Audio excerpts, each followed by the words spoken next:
నమస్కారం వార్తలకు స్వాగతం. ముందుగా ముఖ్యాంశాలు. టీడీపీ లీడర్ ప్రెస్ మీట్, పలు అంశాలపై వివరణ.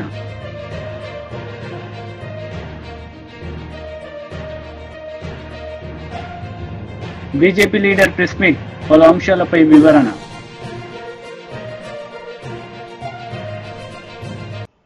వైఎస్ షర్మిలారెడ్డి ప్రెస్ మీట్ నిర్వహించారు. ఈ సందర్భంగా పలు అంశాలపై ఆమె మాట్లాడారు. 3,000 కోట్లతో ధర స్థిరీకరణ నిధి ఏర్పాటు చేస్తామని చెప్పారు. ఒక్క సంవత్సరం కూడా పక్కన పెట్టలేదు. 4,000 కోట్లతో రైతులు పంట నష్టపోతే నష్టపరిహారం కింద పక్కన పెడతామన్నారు. ఒక్క సంవత్సరం కూడా పెట్టలేదు. రాజశేఖర రెడ్డి గారు ఉన్నప్పుడు ఇన్పుట్ సబ్సిడీ అయితేనేమి, లేకపోతే డ్రిప్ మీద సబ్సిడీ అయితేనేమి, యంత్రాల మీద సబ్సిడీ అయితేనేమి, ఇలా ఎన్నో ఇచ్చి ఆదుకుంటే ఏది ఇవ్వకుండా రైతుల్ని ఘోరంగా ముంచేయడం గత 5 సంవత్సరాలుగా. రైతన్నవాడు అసలు ఆంధ్ర రాష్ట్రంలో అప్పే లేని రైతన్నవాడు లేకుండా మిగలకుండా పోయాడు. ఇంత చితికిపోయి ఉన్న రైతుల మీద ఈరోజు మళ్ళీ ఈ వర్షాల భారం. మరి రైతన్నవాడు ఏం చేయాలి? రైతులు ఎలా బతకాలి? ఇప్పుడు ముఖ్యమంత్రిగా చంద్రబాబు గారు ఉన్నారు. కూటమి సర్కార్ అధికారంలో ఉంది. మరి ఇప్పుడు కూడా రైతుల్ని ఆదుకోకపోతే ఆంధ్ర రాష్ట్రంలో అసలు రైతులే మిగలరు. ఇప్పటికే ఒక్కరోజే 10 సెంటీమీటర్లకు పైగా వర్షాన్ని ఎదుర్కొన్న ప్రాంతాలు ఎన్నో ఉన్నాయి. అసలు చాలా మటుకు రైతులు మళ్లీ పంట వేసుకోలేని పరిస్థితిలో కూడా ఉన్నారు. అంటే మట్టి పుడుకుపోయి, అంటే వేసిన పంట నష్టపోవడం ఒక ఎత్తు అయితే, మళ్లీ ఈ వర్షాలు అయిపోయిన తర్వాత పంట వేసుకోలేని పరిస్థితులు కూడా ఎంతో మంది రైతులు ఎదుర్కొంటున్నారు. మరి ఇలాంటి వాళ్ళ పరిస్థితి ఏమిటి? మళ్లీ చెప్తున్నాం, కూటమి సర్కార్ అధికారంలో ఉంది. చంద్రబాబు గారు ముఖ్యమంత్రిగా ఉన్నారు. ముఖ్యమంత్రిగా ఉన్న చంద్రబాబు గారు మన రైతుల గురించి, వాళ్ళ పరిస్థితిని గురించి ఆలోచించాల్సిన అవసరం ఉంది. రైతులను ఆదుకోవాల్సిన అవసరం ఉంది. కూటమి సర్కారు అధికారంలో ఉంది. అయినా కూడా బీజేపీ వైఖరి మన పట్ల ఎలా ఉందో ఒకసారి ఆలోచన చేయండి. నేషనల్ డిజాస్టర్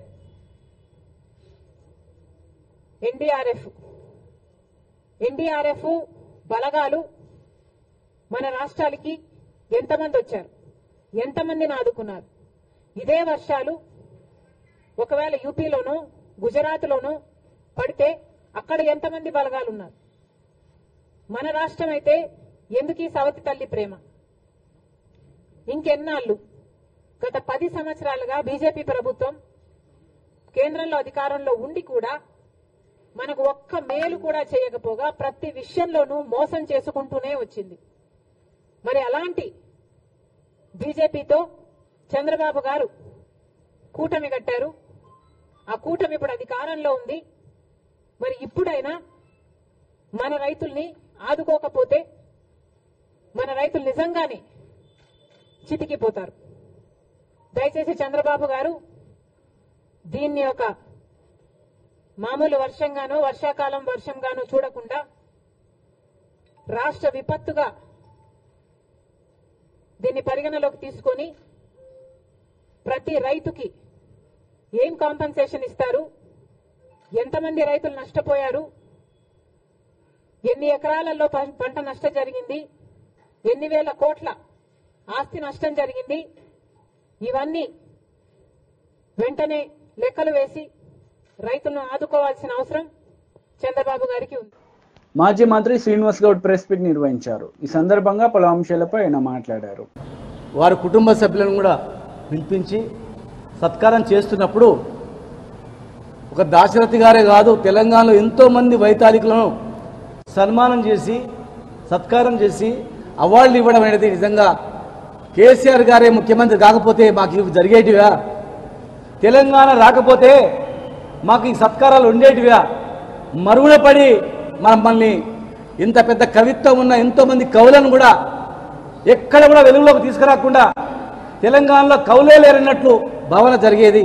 కేసీఆర్ వచ్చిన తర్వాతనే, కేసీఆర్ గారు ముఖ్యమంత్రి అయిన తర్వాతనే, తెలంగాణ తెచ్చిన తర్వాతనే తెలంగాణ ఉన్నటువంటి కవులకు కావచ్చు, కళాకారులకు కావచ్చు, వైతాళికులకు కావచ్చు ఎంతో మందిని అవార్డులు ఇచ్చి సత్కరించుకోవడం అనేది నిజంగా ఎంతో అదృష్టం అని చెప్పి వాళ్ళ కుటుంబ సభ్యులు చెప్పినటువంటిది ఈ సందర్భం గుర్తు చేస్తా ఉన్నా. ఈరోజు మీరు చూడండి, కాళోజీ గారి నుంచి మొదలుకుంటే, సురం ప్రతాప్ రెడ్డి గారి నుంచి మొదలుకుంటే, దాశరథి గారు, ఎంతోమంది అసలు కవులే లేరన్నప్పుడు 100కు పైగా కవులు ఉన్నారని చరిత్ర ముందర పెట్టినటువంటి గోల్కొండ పత్రిక ద్వారా మా జిల్లా వాసి సురవరం ప్రతాప్ రెడ్డి గారు. ఆ తర్వాత క్రమంలో అసలు తెలంగాణ భాషనే కాదు, ఇది యాస అని ఎన్నో రకాలుగా, ఇది కవిత్వమే కాదు అని ఎన్నో అవమానాలు ఎదుర్కొన్నారు. కానీ తెలంగాణ వచ్చిన తర్వాతనే మేము తెలంగాణ ఉద్యమంలో కూడా తెలంగాణ, నా తెలంగాణ కోటి రతనాల వీల, ఇంకొక కవి ప్రాంతీయతరుడు ద్రోహం చేస్తే పొరిమేర దాకా తరిమి కొట్టండి, ఈ ప్రాంతం వారు ద్రోహం చేస్తే ఇక్కడే పాతి పెట్టండి అని ఇలాంటి మహనీయుల కవుల యొక్క వాళ్ళ యొక్క ఆలోచనలతో, వాళ్ళ యొక్క కవిత్వంతోనే తెలంగాణ ఉద్యమం ముఖ్యమంత్రి మాజీ ముఖ్యమంత్రి కేసీఆర్ గారు కూడా ఇలాంటి పుస్తకాలు చదివి వీళ్ళ యొక్క పుస్తకాల ద్వారానే తెలంగాణ వస్తే తప్ప ఈ ప్రాంతం బాగుపడదని తెలంగాణ తెచ్చిన సందర్భం. వచ్చిన తెలంగాణలో కూడా అందరిని సత్కరించుకొని ఈరోజు 100 సంవత్సరాలు అడుగు పెడుతున్నందుకు వారికి ఘనమైనటువంటి నివాళులు అర్పిస్తూ 100 సంవత్సరం ఇంకా ఘనంగా నిర్వహిస్తామని చెప్పి ఈ సందర్భంగా తెలియజేస్తున్నాం. జోహార్ దశరథ్ గారికి. వైసీపీ లీడర్ మీడియా సమావేశం నిర్వహించారు. ఈ సందర్భంగా పలు అంశాలపై ఆయన మాట్లాడారు. వారి నోటి ద్వారా కూడా మాట్లాడించడానికి మాత్రమే ఈ ప్రభుత్వం ప్రయత్నం చేసింది తప్ప ఇంకొకటి కానే కాదు. వారు ఇచ్చినటువంటి హామీల విషయంలో ఏ విధంగా ఆ హామీల్ని నెరవేర్చబోతున్నారు, ఏ విధంగా ఆ హామీల్ని ప్రజలకి ఎప్పటి నుండి ఇవ్వబోతున్నారు, వాటికి సంబంధించి ఎక్కడా కూడా ఊసేలేదు. కేవలం ఊకదంపుడు ఉపన్యాసాలు తప్ప ఇంకోటి వారి ప్రసంగంలో కనపడకపోవడం అనేది నిజంగా ఆశ్చర్యాన్ని కలిగించింది. ఇంకొక విషయం మీద కూడా వారు దాటవేసేటటువంటి ప్రయత్నం చేశారు. సూపర్ 6 పేరుతోటి హామీలు ఇచ్చినటువంటి ప్రభుత్వం ఆ సూపర్ 6ని ఎప్పటి నుంచి అమలు పరుస్తుందో చెప్పకపోగా వాటికి సంబంధించినటువంటి విధి విధానాల గురించి కూడా ఎక్కడ ప్రస్తావించకపోవటం ఆశ్చర్యంగా అనిపిస్తుంది. గవర్నర్ గారి ప్రసంగంలో 39వ పాయింట్ని కానీ ఒకసారి గమనిస్తే ఈ హామీలను మొత్తాన్ని కూడా అమలు పరచడానికి ఆర్థిక పరిస్థితి బాగలేదు అనే విధంగా అర్థం వచ్చే విధంగా వారు మాట్లాడడాన్ని కానీ గమనించినట్లయితే ఇక ఈ ప్రభుత్వం ఈ పథకాలని ఖచ్చితంగా ఇవ్వదు ప్రజలకి, ఈ పథకాల మీద దృష్టి లేదు, ఈ పథకాలు ఇవ్వకుండా దాటవేసేటటువంటి ప్రయత్నం చేస్తున్నట్టుగా కూడా మనకు చాలా స్పష్టంగా కనపడుతుంది. ఈ రాష్ట్రంలో జరుగుతున్నటువంటి హత్యాకాండ మీద కూడా ఒక్క మాట మాట్లాడకపోవడం కూడా ఒకంత ఆశ్చర్యాన్ని కూడా కలిగించింది. వనరుల గురించి కానీ లేకపోతే ఇంకొక విషయం మీద కూడా ఎక్కడా కూడా వారు మాట్లాడకపోవడం కూడా చాలా దుర్మార్గంగా ఈ యొక్క ప్రసంగం మొత్తం సాగింది అనేది వాస్తవం. ఈ రాష్ట్రంలో వైఎస్ఆర్ కాంగ్రెస్ పార్టీ తీసుకొచ్చినటువంటి అనేక గొప్ప పథకాలని ఎలక్షన్ సమయంలో ఈ ప్రభుత్వం అడ్డుకుంది. దానికి సంబంధించి కూడా ఎక్కడా కూడా ఆ పథకాలను ఇచ్చేటటువంటి ప్రయత్నం చేయలేదు. 2014 నుంచి 19 వరకు చంద్రబాబు నాయుడు గారు దిగిపోతున్నటువంటి కాలంలో వారు దిగిపోయినప్పుడు రాష్ట్రంలో కేవలం 100 కోట్ల బడ్జెటే ఉంటే ఈరోజు మా ప్రభుత్వం దిగిపోయే కాలానికి దాదాపు 7,000 కోట్లు ఈ యొక్క ఖాతాలో ఉంది, ప్రభుత్వ ఖజానాలో ఉంది. అంటే ఇవ్వాల్సినటువంటి పథకాలకు కావాల్సినటువంటి డబ్బు ఆల్రెడీ ఉంది. అయినా కూడా ప్రభుత్వం 9,000 కోట్లు ఆర్బీఐ దగ్గర నుంచి అప్పులు తీసుకొచ్చింది. దాదాపు ఈ ధాన్యం కొనుగోలు కోసం 3,200 కోట్లు అప్పు చేయడానికి మళ్ళీ క్యాబినెట్ పర్మిషన్ ఇచ్చింది. మరొక 2,000 కోట్ల రూపాయలకు సంబంధించి కూడా క్యాబినెట్ పర్మిషన్ ఇచ్చింది. అంటే దాదాపు 14,200 కోట్లు అప్పు చేయడానికి మాత్రం ఈ ప్రభుత్వానికి ఈ 30 రోజుల సమయంలో వారికి దాని మీద ఉన్నటువంటి శ్రద్ధ, దానికోసం వారు ప్రయత్నం చేయడం కానీ వారు దాన్ని సాధించడానికి వారు చేసినటువంటి చర్యలు కానీ ఈ రాష్ట్రంలో నెలకొన్నటువంటి హత్యాకాండని ఆపడానికి మాత్రం ప్రయత్నం చేయలేదు. అప్పుల ఆంధ్రాగా ఈ రాష్ట్రాన్ని మార్చివేశారని గత మా ప్రభుత్వాన్ని నిందించినటువంటి గవర్నర్ గారు ఈ కేవలం 30 రోజుల కాలంలో 14,200 కోట్ల రూపాయల అప్పు ఎందుకు చేశారు అనేది మాట్లాడకపోవడం కూడా ఇది ఒక దుర్మార్గం. అంటే ఒక రోజుకి దాదాపు 450 కోట్ల పైచిలుకు అప్పు చేసినటువంటి ప్రభుత్వాన్ని కనీసం దాని గురించి ప్రస్తావించకపోవటం కూడా గవర్నర్ గారి ప్రసంగంలో మనం గమనించవచ్చు. అంటే చంద్రబాబు నాయుడు గారు అధికారంలోకి వచ్చారు కాబట్టి చంద్రబాబు నాయుడు గారు ఏది రాసిస్తే అది చదివినట్టుగానే ఉంది తప్ప ఈ రాష్ట్రం కోసం, రాష్ట్ర ప్రజల కోసం వారి ప్రసంగంలో ఏ కొంచెం కూడా మంచి జరిగేటటువంటి ఆలోచన కనపడలేదనేది కూడా వాస్తవం. ధ్వంసం చేశారు అని కూడా వారు మాట్లాడారు. 2019 నుంచి 24 వరకు ఈ రాష్ట్ర ఖజానాకి ఏదో అన్యాయం జరిగినట్టుగా వారు మాట్లాడారు. సార్ గవర్నర్ గారు, మీరు దాదాపుగా 2019, 2004 మధ్య సంవత్సరంలో చంద్రబాబు నాయుడు గారి పరిపాలనలో 54 ప్రభుత్వ రంగ సంస్థలు ప్రైవేటీకరించబడ్డాయి. 22 సంస్థల్ని ఉనికిలో లేకుండా చేశారు. ఈ రాష్ట్రంలో అనేక సంస్థల్ని ప్రైవేట్ పరం చేశారు. ఎన్నో విధాల రాష్ట్ర ఖజానాన్ని దోచుకున్నారు. ఇవాళ మీరు ఇసుక విధానం మీద కూడా మాట్లాడారు. చంద్రబాబు నాయుడు గారి పరిపాలనా సమయంలో 100 కోట్ల పెనాల్టీ గ్రీన్ ట్రిబ్యునల్ వేసింది ఇసుకను దోచుకున్నటువంటి దాని మీద. దాదాపు మా ప్రభుత్వంలో 3,850 కోట్ల రూపాయలు ప్రజా ఖజానాకు వచ్చి ఇసుక ఒక పారదర్శక విధానంతో సప్లై చేయబడ్డటువంటి విషయాన్ని కూడా వక్రీకరించి మాట్లాడడం అనేది నిజంగా దారుణమైనటువంటి చర్య. ఇవన్నీ కూడా ప్రజలు గమనించాలి. గవర్నర్ గారి ప్రసంగం ముగిస్తూ కూడా వారు స్వామి వివేకానంద గారి మాటలతోటి ముగించారు. నిజంగా వివేకానంద గారు చెప్పినటువంటి మాటలను ఒకసారి అర్థం చేసుకోండి. గవర్నర్ గారు వారు చెప్పినటువంటి మాటలు మీరు ఉదాహరించారు తప్ప అమలు పరచలేదు, ఆచరించలేదు. ఇది మీరొక్కసారి దీన్ని కూడా మీరు తిరిగి చూసుకోవాలని మీకు సెలవిస్తూ, షర్మిలమ్మ గారు కూడా ఇవాళ బయటకు వచ్చారు. చంద్రబాబు నాయుడు గారికి ఎప్పుడు ఆపదుంటే చంద్రబాబు నాయుడు గారి కోసం షర్మిలమ్మ గారు కూడా బయటకు రావడం ఈ సర్వసాధారణంగా మారిపోయినటువంటి పరిస్థితులు ఈ రాష్ట్రంలో ఉన్నాయి. ఏపీసీసీ అధ్యక్షురాలుగా ఉన్నటువంటి షర్మిల గారు తన విధులను మర్చిపోతున్నారు. ప్రతిపక్షంలో ఉన్నటువంటి పార్టీ మీద విమర్శలు చేయడం వారికి సర్వసాధారణంగా మారిపోయింది.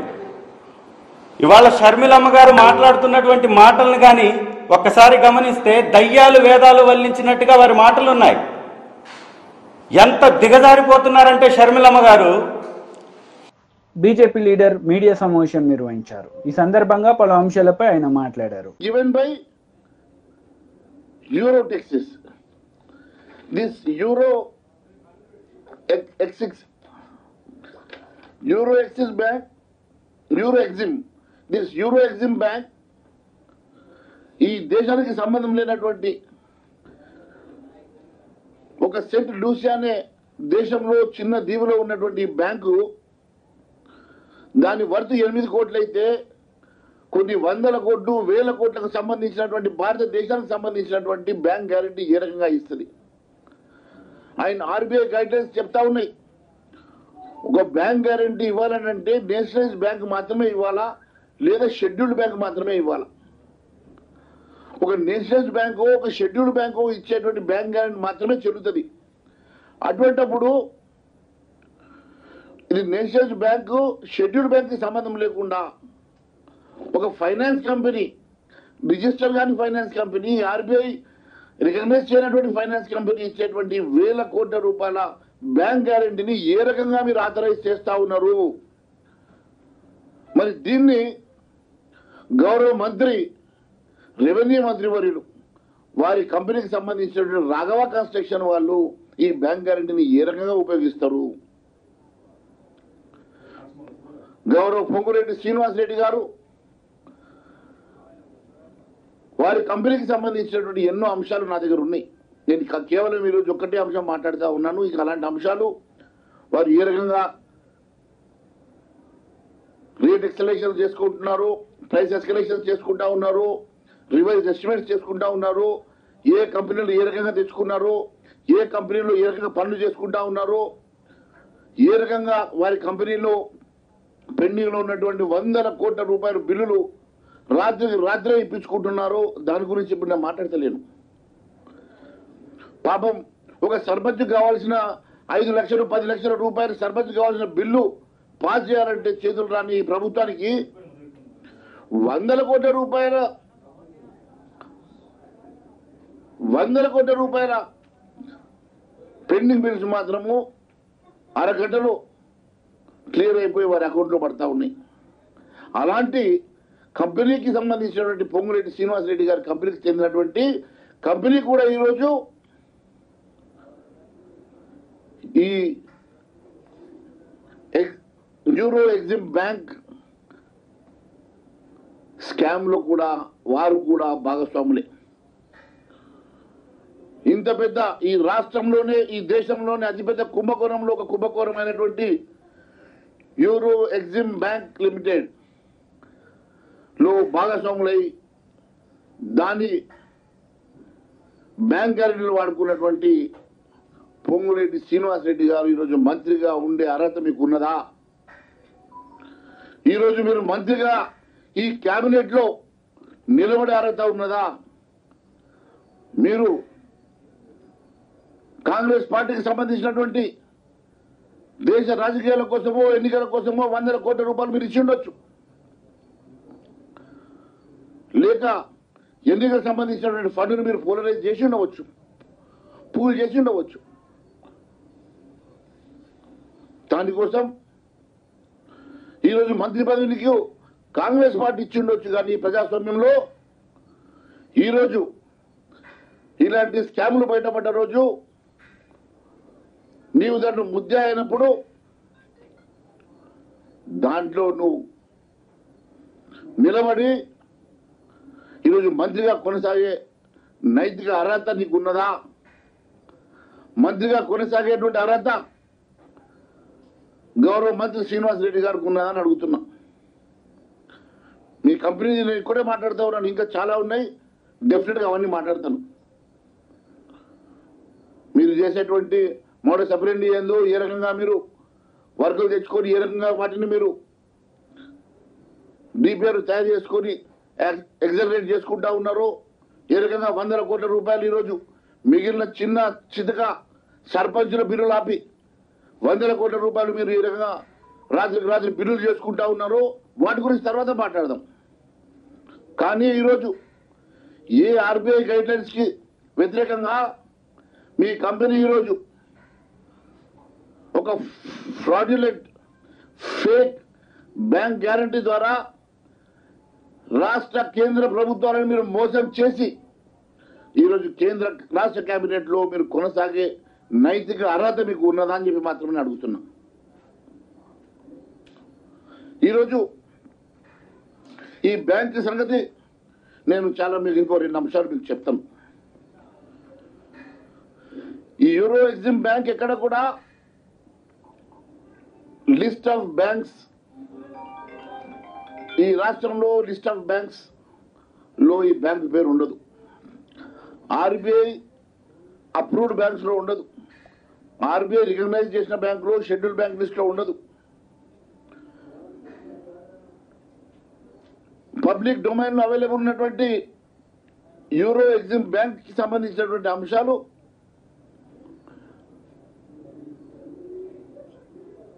ఖండాంతరాలు దాటి ఎక్కడో మారుమూల దీవులో ఉన్నటువంటి ఒక దేశానికి సంబంధించిన ఫైనాన్స్ కంపెనీ, అది ఎక్కడ కూడా ఫెడరల్ లాకి కూడా సంబంధం లేనటువంటి ఒక కంపెనీ ఇచ్చేటువంటి మరి లెటరు ఏ రకంగా కూడా ఈ భారతదేశ చట్టాలకు ఆర్బీఐ గైడ్లైన్స్ కు సంబంధం లేనప్పటికీ కూడా ఏ రకంగా ఈ ఫేక్ డాక్యుమెంట్స్ కి ఎస్బీఐ లెటర్ మీద వారికి ఏ అధికారం ఉండదని చెప్పి ఎస్బీఐ లెటర్ మీద వాటిని రికమెండ్ చేస్తున్నారు మాకు తెలియదు. కానీ ఎస్బీఐ లెటర్ మీద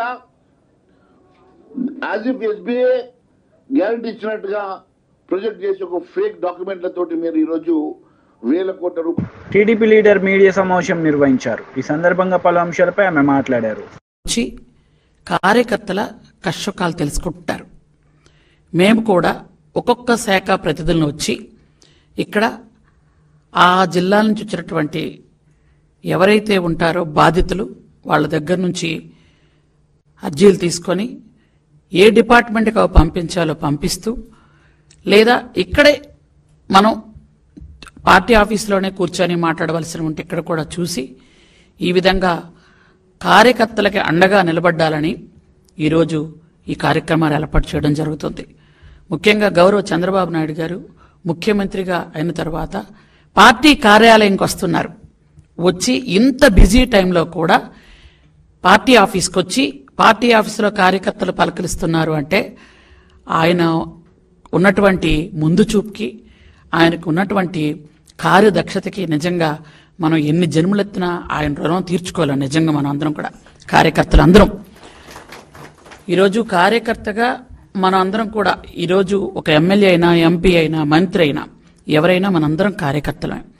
కార్యకర్తగా కార్యకర్తల యొక్క కష్టకాలు మనం తెలుసుకోవాలి. ఈరోజు ఉదయం నుంచి మేడం ప్రతిభాభారతి గారు ఉదయం నుంచి గ్రీవెన్స్ చూశారు. నేను అసెంబ్లీలో ఉండడం వల్ల కొంచెం లేట్ వచ్చాను.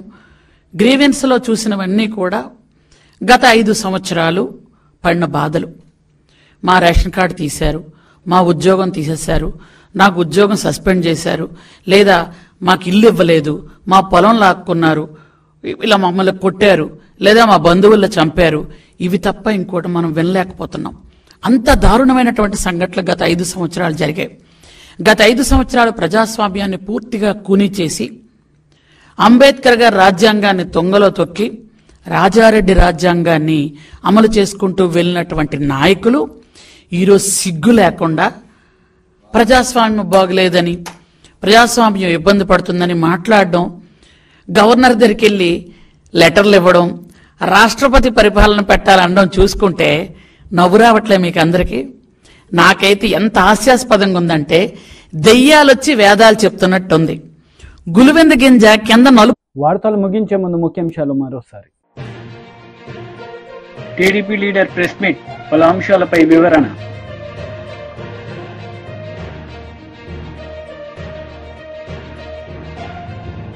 బీజేపీ లీడర్ ప్రెస్ మీట్, పలు అంశాలపై వివరణ. ఈ వార్తలు ఇంతటితో సమాప్తం. తిరిగి ప్రసారమయ్యే వార్తల్లో మళ్ళీ కలుద్దాం. అంతవరకు సెలవు. నమస్తే.